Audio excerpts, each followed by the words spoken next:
है कि नीचे तक लोग जानते हैं, ठीक है, कि जो भी सिचुएशन हो, ठीक है, तो उसको गाइड करने के लिए क्रिस्टल क्लियर कुछ रूल, मतलब कुछ ना कुछ क्रिस्टल क्लियर वैल्यूज है वहाँ पे, ठीक है। तो इस टाइप का ऑर्गेनाइजेशन में क्या है, जिसमें यहाँ पे कल्चर को स्ट्रांगली, कल्चर बहुत स्ट्रॉन्गर रूप में कल्चर बना हुआ है किसी ऑर्गेनाइजेशन के अंदर। तो वहाँ पे क्या है कि नीचे तक लोग, जो नीचे में भी कोई काम कर रहा है, तो जानता है कि ज्यादातर सिचुएशन में क्या है कि उसको गाइड करने के लिए क्रिस्टल क्लियर जो भी है लोग हैं, या क्रिस्टल क्लियर जो भी है उसके पास गाइडेंस है, ठीक है।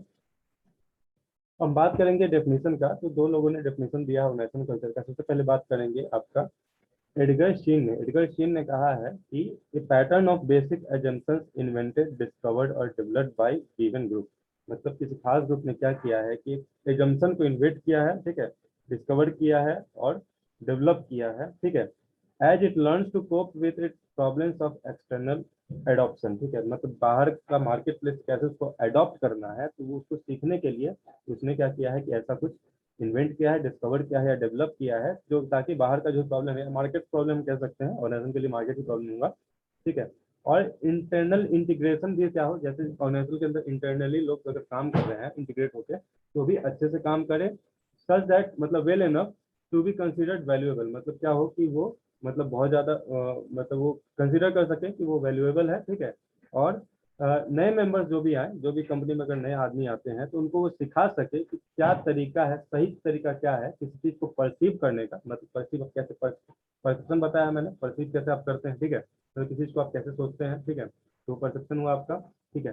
थिंक एंड फील, मतलब कैसे आप उसको सही तरीके से आप कैसे सोचते हैं, तो फील करते हैं, थिंक करते हैं, ठीक है, in relation to this problem. जो भी आपका मार्केट में अगर प्रॉब्लम आता है या एक्सटर्नल जो भी प्रॉब्लम आता है, तो उसके लिए आप कैसे, आप सही तरीका बताता है जो ऑर्गेनाइजेशन कल्चर है, कि आप कैसे उसको परसीव करते हैं, थिंक करते हैं या फील करते हैं। तो इसका डेवलपमेंट किसने किया, एक खास किसी ग्रुप ने किया, जो फाउंडर ग्रुप थे उन्होंने इसका डेवलपमेंट किया होगा, या जो उसको चल रन करा रहे हैं ऑर्गेनाइजेशन के अंदर, तो कुछ खास लोग ने कल्चर बनाया, तो उसके हिसाब से आप क्या है कि वो एक सही तरीका बताते हैं या रास्ता दिखाते हैं कि आप कैसे परसीव कर सकते हैं, थिंक कर सकते हैं, फील कर सकते हैं। कोई भी अगर आपको प्रॉब्लम आता है एक्सटर्नल प्रॉब्लम, तो किसी ऑर्गेनाइजेशन के लिए एक्सटर्नल प्रॉब्लम क्या ही हो सकता है, तो वो मार्केट ही होगा, ठीक है। अब क्या है कि वैगनर 3 या हॉलैंड ने डिफाइन किया है नेशनल कल्चर का, ठीक है। उन्होंने कहा है कि the shared attitude and perceptions in an organisation. मतलब जो आप एक एटीट्यूड शेयर करते हैं सारे एम्प्लॉय, या परसेप्शन शेयर करते हैं किसी ऑर्गेनाइजेशन के अंदर, तो वो किस पे बेस्ड होता है, वो एक fundamental set of fundamental norms पे बेस्ड होता है। मतलब सेट ऑफ फंडामेंटल आपका नॉर्म्स पे ये बेस्ड होता है, और जो वैल्यूज होता है उस पर ये बेस्ड होता है। और ये जो मेंबर्स है उनको ऑर्गेनाइजेशन को समझने में ये मदद करता है, ठीक है। तो वैगनर 3 या हॉलैंड ने क्या क्या डिफाइन किया ऑर्गेनाइजेशन कल्चर का, कि shared attitude and perception in organisation that are based on fundamental norms and values and help members understand the organization। मतलब एक शेयर्ड एटीट्यूड या परसेप्शन की हम बात करेंगे किसी ऑर्गेनाइजेशन के अंदर, ठीक है, जिससे क्या है कि ये एक फंडामेंटल नॉर्म से बेस्ड होता है और मेंबर्स को हेल्प करता है ऑर्गेनाइजेशन को समझने में, ठीक है। ये था ऑर्गेनाइजेशन कल्चर का डेफिनेशन, ठीक है।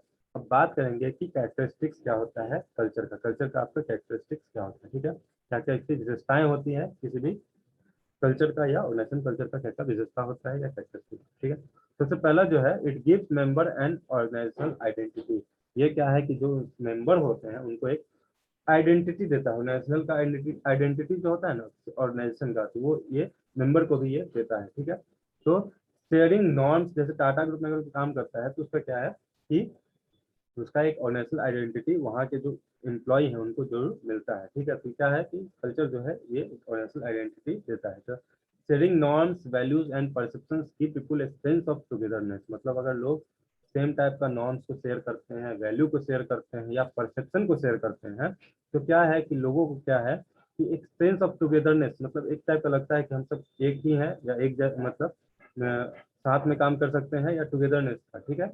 That helps to promote a feeling of common purpose. तो इससे क्या होता है कि जब लोग साथ में एक साथ जब काम करते हैं, टुगेदर होकर काम करते हैं, तो इससे क्या होता है कि ये मतलब एक कॉमन पर्पस के लिए उनको प्रमोट करता है। मतलब सब मान के चलते हैं कि हमारा जो पर्पस है वो कॉमन, हमारा जो लक्ष्य है वो एक ही है, ठीक है।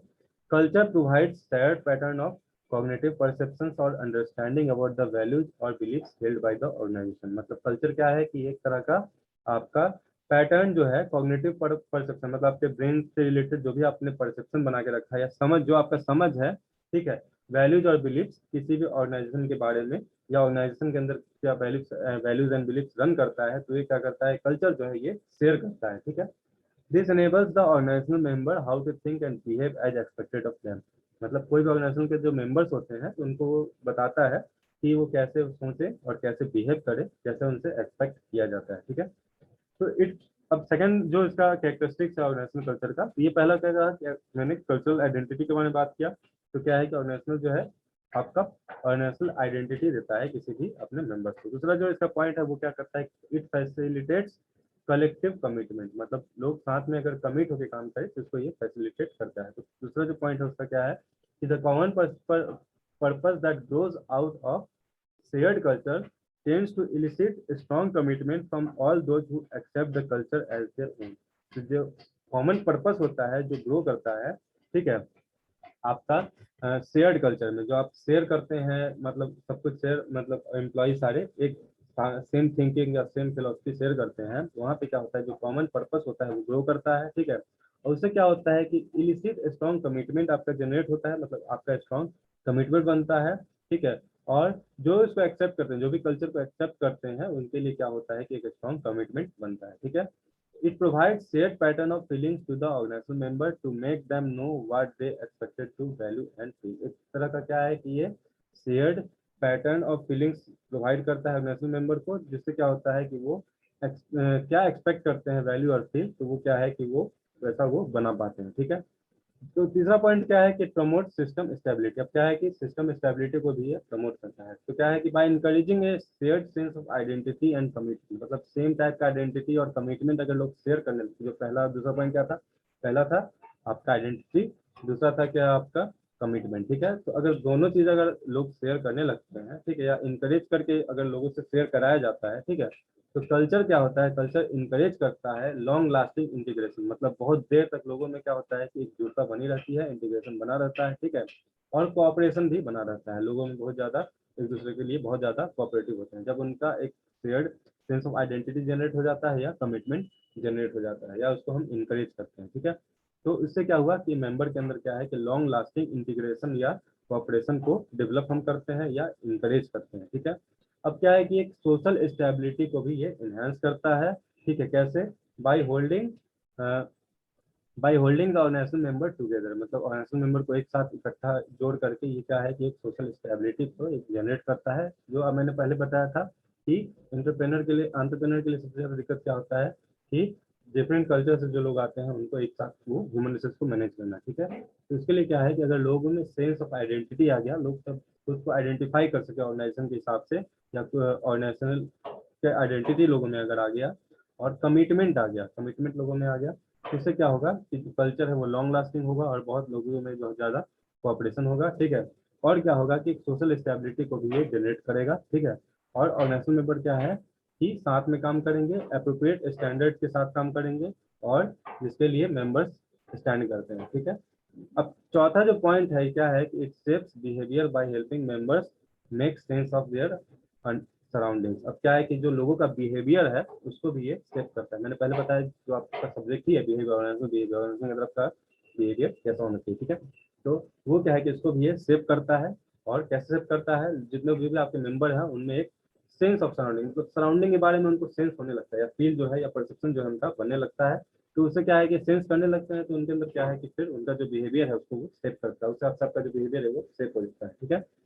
तो an organisation culture search as a source of shared meaning, ठीक है। जो भी ऑर्गेनाइजेशन कल्चर क्या होता है कि एक सोर्स के तरह एक सर्व करता है, एक सोर्स ऑफ शेयर्ड मीनिंग की तरह, ठीक है। That explain why things occur the way they do. मतलब कोई चीज अगर हो रहा है तो वो ऐसा क्यों हो रहा है, तो वो सेंस एक तरह का आपके अंदर फिर वो डेवलप होने लगता है। और वो कैसे हो पाता है, सिर्फ ऑर्गेनाइजेशन कल्चर के कारण हो पाता है। मतलब आपने ऑर्गेनाइजेशन कल्चर कैसा बनाया है, ठीक है। तो उसके लिए क्या किया आपने, पहले लोगों को आइडेंटिटी दिया, फिर लोगों में कमिटमेंट बनाया, फिर उससे क्या हुआ कि आपका ऑर्गेनाइजेशन के अंदर स्टेबिलिटी आ गया, स्टेबल हो गया आपका ऑर्गेनाइजेशन, सोशली स्टेबल हो गया, ठीक है। अब क्या है कि जो आपका बिहेवियर है, जो मेंबर्स है उनका जो बिहेवियर उसको स्टेप कर रहा है, वो अब समझ रहे हैं कि कोई चीज अगर ऐसा है तो वो क्यों है, मतलब कोई चीज अगर ऐसा हो रहा है तो क्यों है। तो वो एक्सप्लेन करता है कि things occur the way they do, मतलब कोई चीज अगर ऐसा होता है तो वो क्यों होता है, ठीक है। Organisational culture is not fully visible but मतलब ये पूरी तरह से आपको दिखता नहीं है, लेकिन आप महसूस कर सकते हैं ऑर्गेनाइजेशनल कल्चर को, ठीक है। उसके बाद at less visible level culture reflects the value shared by the organisational member. और अगर छोटे लेवल पे जो एकदम कम आपको दिखाई दे, वहाँ पे क्या है, कल्चर वहाँ पे रिफ्लेक्ट दिखाता है या रिफ्लेक्ट कराता है, मतलब लेस विजिबल लेवल पे, कि क्या वैल्यू शेयर करते हैं ऑर्गेनाइजेशनल मेंबर, मतलब ऑर्गेनाइजेशन के मेंबर क्या वैल्यू शेयर करते हैं, तो ये वो दिखाता है, ठीक है।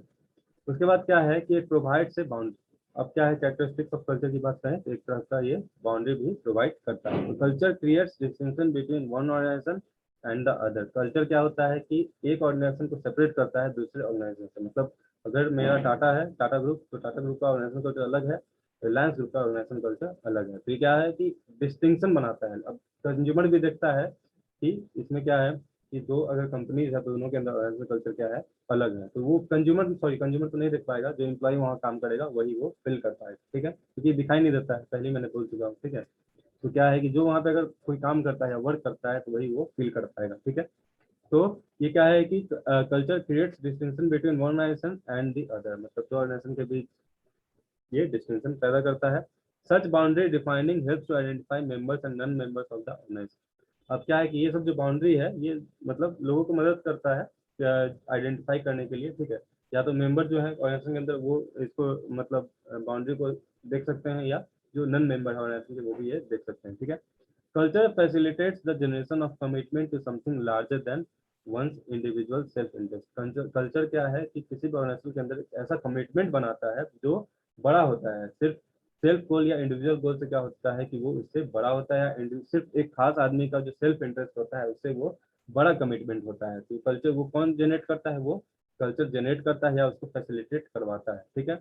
It serves as a control mechanism that guides and shapes the attitude and behaviour of the organisational member. अब क्या है कि ये एक तरह से कंट्रोल मैकेनिज्म की तरह काम करता है, ठीक है, जो क्या करता है, गाइड करता है या शेप करता है एटीट्यूड और बिहेवियर किसका, ऑर्गेनाइजेशनल मेंबर का एटीट्यूड और बिहेवियर को क्या करता है, ये गाइड और शेप करता है। तो एक तरह से कैसे करता है, एक कंट्रोल मैकेनिज्म बना के ये करता है, ठीक है। उसके बाद बात करेंगे कैरेक्टरिस्टिक्स ऑफ कल्चर का। तो क्या है कि it helps organisational member stick to conformity and expected mode of behaviour. जो भी हमारे ऑर्गेनाइजेशनल मेंबर है तो क्या है कि कन्फर्मिटी से स्टिक रहते हैं, और मतलब उनसे जो भी एक्सपेक्टेड मोड ऑफ बिहेवियर है तो उससे वो जुड़े रहते हैं, जो उनसे एक्सपेक्ट